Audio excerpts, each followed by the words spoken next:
मस्तिष्क को सामान्य रूप से 3 मुख्य भागों में विभाजित किया जाता है। राइट ब्रेन, लेफ्ट ब्रेन और दोनों को जोड़ने वाला हिस्सा जिसे मिड ब्रेन या इंटर ब्रेन कहा जाता है। सामान्यतः लोग अपने लेफ्ट ब्रेन का अधिक उपयोग करते हैं, जो तार्किक और विश्लेषणात्मक सोच के लिए उत्तरदायी होता है। वहीं राइट ब्रेन रचनात्मकता और कल्पना शक्ति से जुड़ा होता है, लेकिन इसका उपयोग अपेक्षाकृत कम हो पाता है। इंदौर की डॉक्टर शिल्पा बागरेचा, जो कि एक प्रसिद्ध एस्ट्रोकॉस्मिक न्यूमरोलॉजिस्ट, क्वांटम बायोफील्ड थेरेपिस्ट और इवोल्यूशनरी वास्तु विशेषज्ञ है, इस क्षेत्र में विशेषज्ञता रखती है। उन्होंने हाल ही में शिक्षालय डेस्कॉलर स्कूल में 2 दिवसीय मिड ब्रेन एक्टिवेशन कार्यशाला का आयोजन किया। मस्तिष्क को 3 प्रमुख भागों में विभाजित किया गया है, राइट ब्रेन, लेफ्ट ब्रेन और इन दोनों को जोड़ने वाला हिस्सा जिसे मिड ब्रेन या इंटर ब्रेन कहा जाता है। आमतौर पर मनुष्य अपने मस्तिष्क के लेफ्ट ब्रेन का अधिक उपयोग करता है, जो तार्किक सोच, गणना और भाषा से संबंधित कार्यों के लिए उत्तरदायी होता है। दूसरी ओर राइट ब्रेन रचनात्मकता, कला और कल्पना शक्ति का केंद्र है, लेकिन इसका उपयोग बेहद कम हो पाता है।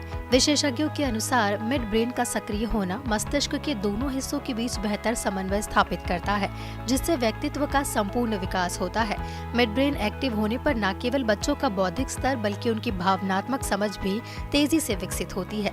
ये प्रक्रिया बच्चों को पढ़ाई, तार्किक सोच और रचनात्मकता में समान रूप से दक्ष बनाती है। इसी दिशा में कार्य करते हुए भारत की जानी मानी एस्ट्रोकॉस्मिक न्यूमरोलॉजिस्ट और quantum biofield therapist doctor Shilpa Bagrecha ने शिक्षालय डेस्कॉलर स्कूल में 2 दिवसीय कार्यशाला का आयोजन किया। डॉक्टर बागरेचा, जो एक इवोल्यूशनरी वास्तु विशेषज्ञ भी है, मिड ब्रेन एक्टिवेशन के क्षेत्र में गहरी विशेषज्ञता रखती है।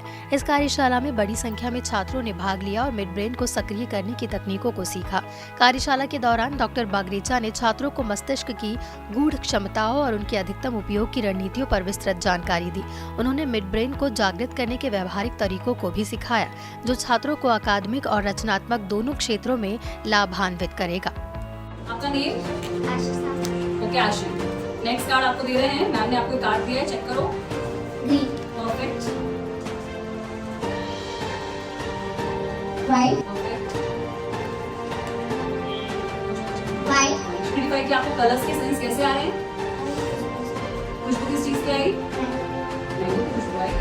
तो इसका मतलब ये है कि जब भी आप ब्लाइंड फोल्ड का मीनिंग ये होता है कि हम बच्चे के फोकस को टेस्ट करते हैं। इसका मतलब ये नहीं कि हम कोई जादूगर बना रहे हैं, बट यस हमारी 5 सेंस किसी भी चीज को जब खाते हैं हम तो उसे सूंघते भी हैं, चखते भी हैं और उसका एक साउंड मतलब उसका एक फील होता है। जैसे मैंगो में पल्प होता है और इसी के अलावा उसका कलर होता है। तो सिर्फ हमने अपनी आंखों को बनती है जो कि सिर्फ चीजों को देख पाती है, चख नहीं पाती, सूंघ नहीं पाती। तो हमारे बाकी के सेंसरी ऑर्गन्स तो ऑन है, तो वो उसकी इन्फॉर्मेशन हमारे माइंड को देते हैं। तो ये जो आंसर्स आते हैं वो ब्रेन से आते हैं। हमारी बॉडी या हमारे सेंसेस जो है वो 5 सेंसेस मिलके काम कर रहे हैं, वो हमारे ब्रेन को वैसी ही इन्फॉर्मेशन पहुंचा रहे हैं। लेकिन क्योंकि हमारे पास 2 ही ऐसी इन्फॉर्मेशन हैं, एक तो आंखें और एक बोलना, जिससे हम कॉन्शियसली जिन चीज़ों के लिए अलर्ट हैं उन पे तो हम बड़ी जल्दी रिस्पॉन्ड कर देते हैं। तो हम जो नहीं दिखने वाली चीज़ है या फिर जो नहीं सेंसेस बोल सकते हैं, जो हमारे टच हैं, जो हमारे कान है या जो हमारा टेस्ट है, ये बोलते नहीं है, तो हम इन पे फोकस्ड भी नहीं होते। हमें बस मज़ा आता है कि हाँ ये बहुत यमी फूड है, बट यमी फूड ये हम बता रहे हैं, बट यम कहाँ से लग रहा है? टेस्ट से लग रहा है।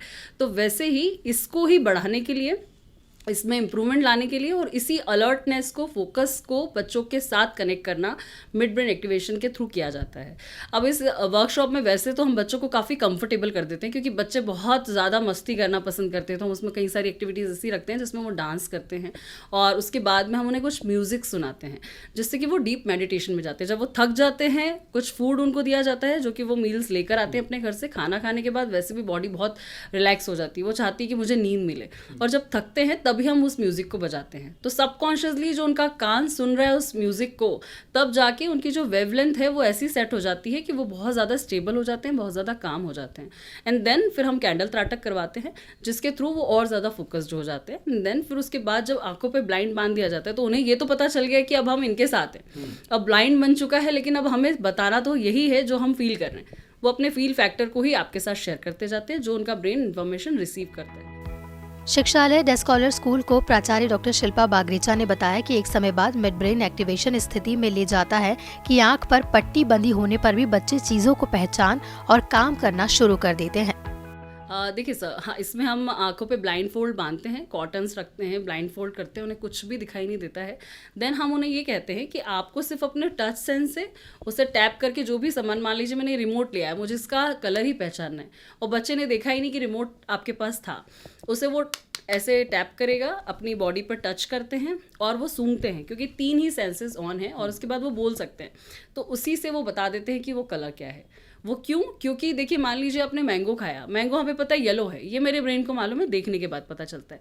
मैंगो का एक कलर होता है जिसकी अपनी एक वार्मथ होती है, वो आपको टच से समझ में आ जाती है, और उसका एक पल्प होता है जो कि उसका साउंड होता है, जो हम खाते तो हैं लेकिन इनडायरेक्टली हमारा ब्रेन तो समझ रहा है उस चीज़ को। तो वैसे ही वो इन्फॉर्मेशन उनकी ब्रेन उनके फिर बताता है जब वो ब्लाइंड फोल्ड में होते हैं, वो फिर कलर बता पाते हैं। तो ये ब्लाइंड फोल्ड सिर्फ इसीलिए बांधा जाता है कि पता चले कि आपके बाकी सेंसेस भी आपको इन्फॉर्मेशन देते हैं। शिक्षालय द स्कॉलर स्कूल की प्राचार्य शिवानी डोखले ने इस पहल की सराहना करते हुए कहा कि डॉक्टर बागरेचा ने जो अंतर्दृष्टि और ज्ञान साझा किया है, वह छात्रों के लिए अत्यंत उपयोगी साबित होगा। उन्होंने इस तरह की कार्यशालाओं को बच्चों के मानसिक और बौद्धिक विकास के लिए आवश्यक बताया। As an academic director and principal, मेरे विजन हमेशा ये रहा है मेरा कि बच्चे कंसंट्रेशन, क्योंकि आजकल मैं देखा बच्चों को बहुत वीक होता है, बच्चे ठीक से बैठ नहीं पाते, मदर फादर के इंस्ट्रक्शन फॉलो नहीं कर पाते, किसी की बात को सुन के रिएक्ट नहीं कर पाते, आप पूछेंगे क्या वो जवाब क्या देंगे। तो मैम की इस वर्कशॉप से मुझे ऐसा लगा कि बच्चों में कंसंट्रेशन जो कैपेसिटी है वो इंक्रीज़ होगी, प्लस अपना मिड ब्रेन एक्टिवेट करना, इसको एक थर्ड आई ओपनर की तरह इसने हमारे स्कूल में काम किया।